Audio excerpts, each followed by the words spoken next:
Je suis enceinte de mon père. Nombreuses sont ces personnes qui ont déjà eu à flirter avec un frère, une sœur, un oncle, une cousine, et j'en passe. Ceci peut être dû à de l'ignorance ou pas. En Afrique, on sait que ces actes-là sont considérés comme des sacrilèges.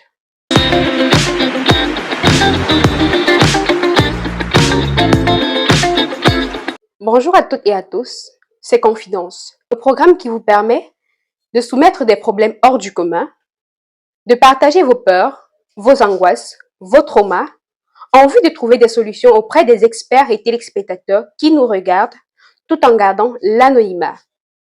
La confidence d'aujourd'hui serait le fruit de la providence. Qu'est-ce qui a bien pu mener à cette fin? Restez à l'écoute jusqu'à la fin.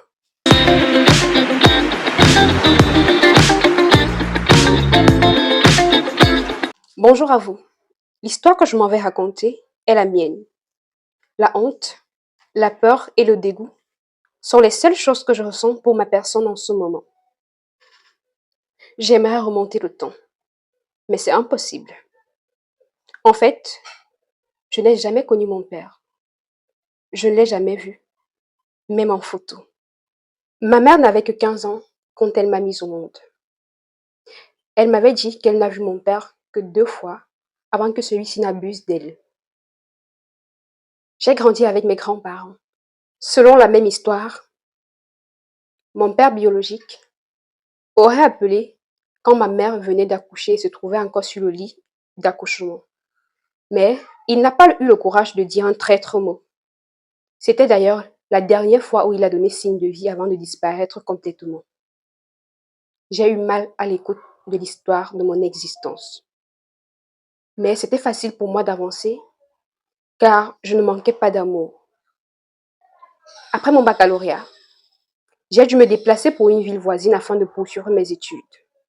J'étais très heureuse puisque j'étais la première fille à poursuivre des études et encore à avoir le privilège de faire des études dans une école privée.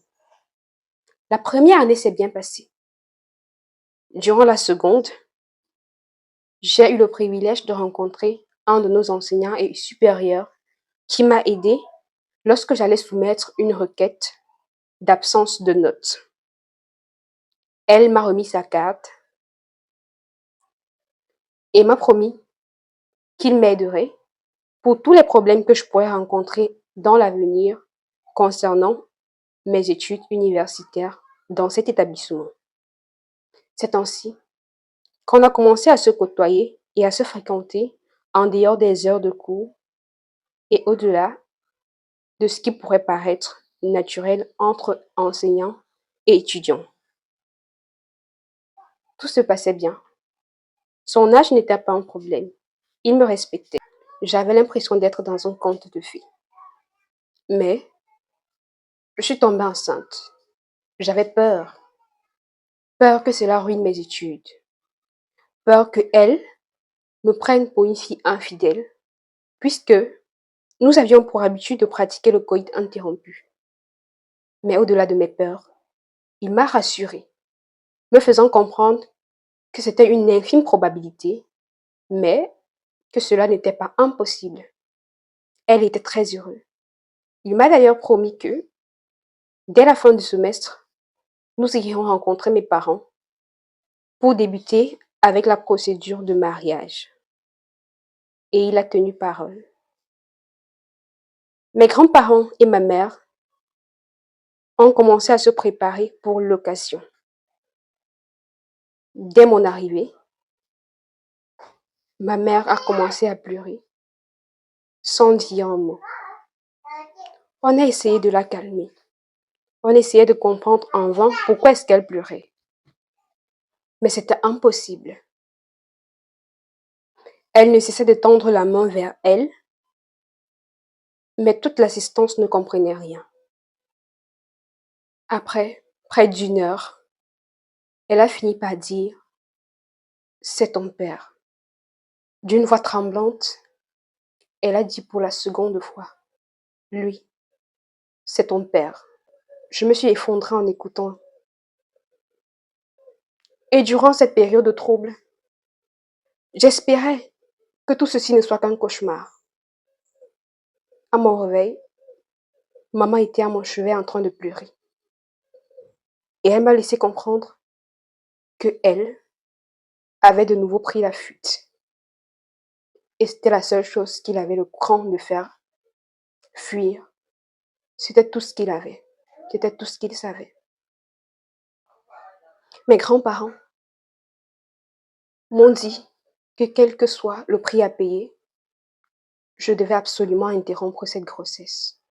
Voici la situation qui est la mienne aujourd'hui. Je voudrais profiter de l'occasion qui m'est donnée pour dire à toutes les personnes qui ne connaissent pas leur père, bien que la douleur soit profonde, même si l'idée de le rencontrer vous est insupportable, il faut quand même le faire. La situation d'aujourd'hui est la mienne, mais qui sait, tout le monde aurait pu être à ma place. Je ne suis pas là pour conseiller, je suis une âme errante et perdue en ce moment. Tous les conseils que vous pourrez me donner sont les bienvenus. Si seulement j'avais eu cette idée plus tôt, je ne serais pas dans cette situation aujourd'hui. Je suis à la croisée des chemins. Il m'arrive de penser à m'ôter la vie. Mais même pour cela, je n'ai pas le droit. J'ai 20 ans. Je suis à mon 5e mois de grossesse et je porte l'enfant de mon père. Voilà cette jeune fille qui aujourd'hui se retrouve enceinte de son père et a déjà 5 mois de grossesse. Elle a flirté avec son enseignant, son encadreur, son pilier, un exemple pour elle, sans se rendre compte que celui-ci n'était autre que son père. Aujourd'hui, elle est au bord du gouffre. Elle a besoin de soutien. Elle se pose mille et une questions. Doit-elle mettre fin à cette grossesse comme demandent ses grands-parents? Doit-elle se mettre à la poursuite de son père? Doit-elle se mettre à se lamenter comme le fait sa mère parce que jusqu'ici sa mère ne fait rien d'autre que pleurer? Que doit-elle faire? Elle aimerait trouver une porte de sortie. L'interruption de la grossesse serait la solution adéquate. Est-ce que le fait d'avoir entretenu des relations intimes avec son père ne constitue pas déjà un sacrilège?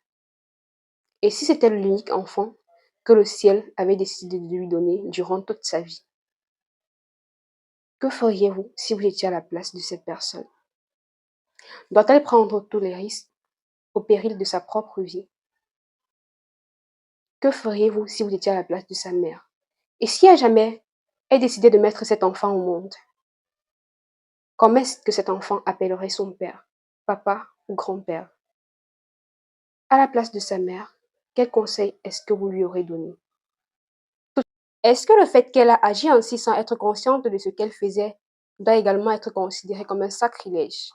Doit-elle mettre fin au jour de cet enfant qui n'a jamais décidé de venir au monde? Toutes ces questions sont certainement les questions que la jeune fille de 20 ans aujourd'hui, enceinte de 5 mois et portant l'enfant de son père biologique se pose. Mais vous êtes les personnes adéquates, les personnes qui ne sont pas confuses actuellement, des personnes qui ont déjà eu à traverser des situations pareilles ou pire encore. Vous êtes ces personnes-là qui sont mieux placées pour donner des conseils à cette jeune fille qui pense parfois à sauter la vie. Est-ce que le fait de mourir serait la solution adéquate? Est-ce que le fait de commettre cet acte par omission est également considéré comme un sacrilège? Toutes ces questions doivent être prises en considération avant de penser à blâmer ou à condamner cette petite fille qui a agi dans l'ignorance et qui se trouve aujourd'hui perdue, égarée. Doit-elle réellement mettre fin au jour de cet enfant qui n'a jamais décidé de venir au monde? Avant de poser toutes ces questions, essayez de vous mettre à la place de celle-ci. Est-ce que réellement toutes les personnes qui nous regardent connaissent leur père? Je parle de ceci en étant un peu drôle parce que nombreuses sont les personnes qui décident délibérément de ne jamais chercher à savoir à quoi est-ce qu'il ressemble, ce qu'il fait, pourquoi est-ce qu'il les a abandonnés, parce que ces personnes haïssent leur père pour irresponsabilité ou tout autre acte qui peut aller dans ce sens. Je ne dirais pas qu'ils deviendront des saints après vous avoir rencontré. Si toi qui me regardes, tu ne connais pas qui est ton père biologique et que tu as la possibilité de le rencontrer, fais tout ce qui est à ton pouvoir pour le connaître. Et je ne me limiterai pas simplement au père parce que connaître des personnes qui nous sont proches, la famille, les cousins, C'est important également.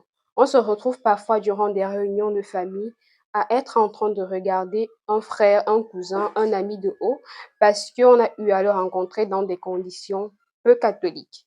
Donc, je conseille que celle-ci a profité de l'occasion que nous lui avons donnée pour transmettre un conseil qui serait important pour toutes les personnes qui nous regardent. Et vous êtes des personnes assez réfléchies, des personnes qui ne sont pas présentement troublées par des situations comme celle-ci. Qu'est-ce que vous lui conseillerez?